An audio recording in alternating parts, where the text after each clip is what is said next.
Friend, स्वागत करते हैं हम नासिर सर के साथ यूट्यूब चैनल में। फ्रेंड, जैसा कि आप लोग अभी एग्ज़ाम होने वाला है इंटर का, नेक्स्ट मंथ यानी फरवरी में ही एग्ज़ाम होगा और उसकी तैयारी भी आप लोग अच्छे से कर रहे होंगे। अंग्रेजी जो सब्जेक्ट है थोड़ा बच्चे को थोड़ा कम समझ में आता है, तो उसकी तैयारी के लिए बच्चे क्या होते हैं, हमेशा चिंतित रहते हैं कि कैसे हम नंबर ला पाएंगे अंग्रेजी में।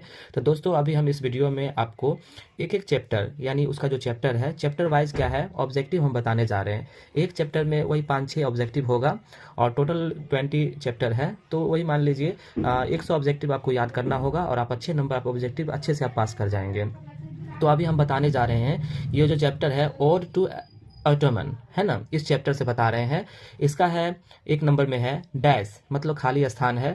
Was a great love of nature, was a great, great मतलब तो महान, लवर ऑफ नेचर यानी कि नेचर का सबसे ज़्यादा प्यार करने वाला कौन था। तो दोस्तों, इसका जो आंसर हो जाएगा इसका हो जाएगा जॉन किट्स, यानी ये जो लव ऑफ नेचर जो लिखे थे ऑटोमन वाला में जॉन किट्स हैं, तो इसका हो जाएगा जॉन किट्स, तो इसका हो जाएगा ए आंसर हो जाएगा। उसके बाद है नेक्स्ट है autumn starts with the departure of the season. अब जो एटोमन है स्टार्ट होता है कौन सा सीजन के बाद, डिपार्चर होने के बाद। तो दोस्तों, इसका हो जाएगा समर, यानी समर जब डिपार्चर होता है तो उसके बाद एटोमन स्टार्ट होता है। नेक्स्ट है 3 नंबर है इन डैश यानी खाली स्थान, new leaves and fruits come out on trees.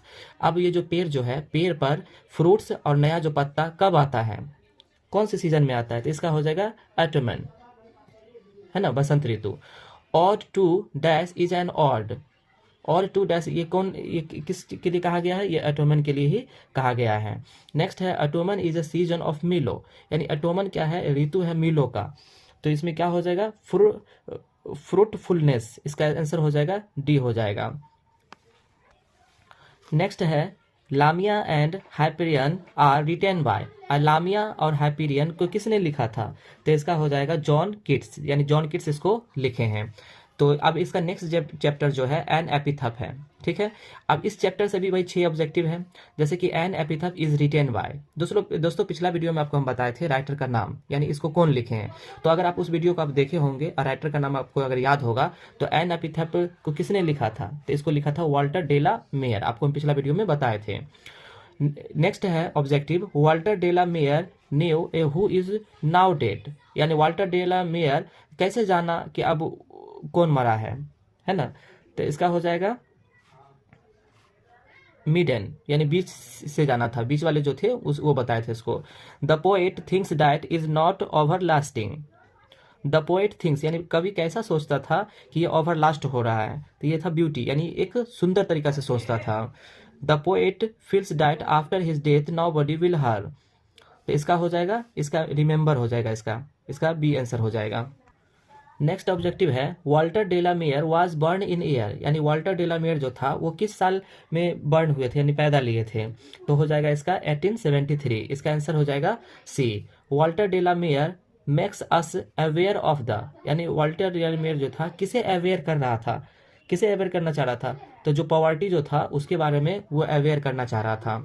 अब इसका दोस्तों नेक्स्ट चैप्टर है, देखते हैं छोटा छोटा ऑब्जेक्टिव है, किसी में 5 ऑब्जेक्टिव है, किसी में 6 ऑब्जेक्टिव है, तो अगर आप याद कर ले तो आसानी से नंबर आएगा। अब वीडियो को देखिए, आपको अच्छे समझ में आएगा।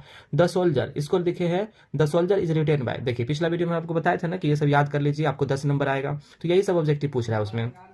तो द सोल्जर को किसने लिखा था, तो आपको बताए थे हम रूपर्ट ब्रूक लिखे थे, तो इसका हो जाएगा ए आंसर हो जाएगा। The soldier is a poem, अब द सोल्जर किस प्रकार का पोएम है, तो ये थोड़ा वार वाला पोएम है, थोड़ा लड़ाई वाला है ना, युद्ध वाला पोएम है, तो ये वार हो जाएगा इसका।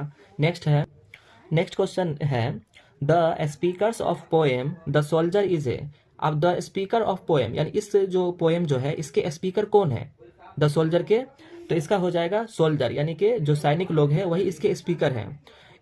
ए poem consisting of line is sonnet, यानी एक जो कविता जो है ये कितने लाइन में इसको लिया गया है, तो 14 हो जाएगा, इसका 14 हो जाएगा। डैश इज इनएविटेबल है ना, इसमें आप क्या भराएगा, तो इसका हो जाएगा ए भराएगा, इसका डेथ हो जाएगा, डेथ इसका ए आंसर हो जाएगा। नेक्स्ट है the place where the soldier would be buried should be treated as the part of after his death, तो इसका आंसर हो जाएगा ए हो जाएगा, इंग्लैंड हो जाएगा इसका, यानी कि जो सोल्जर जो थे वो कहाँ पर वो डेथ किए थे, कहाँ वो डेथ करना चाह रहे थे, कहाँ वो जलाना चाह रहे थे, तो वो इंग्लैंड में चाह रहे थे, तो इसका आंसर हो जाएगा इंग्लैंड। इसका जो नेक्स्ट है objective, the speaker is not afraid of, यानी स्पीकर जो है यानी बोलने वाला जो है वो भयभीत नहीं हुआ था।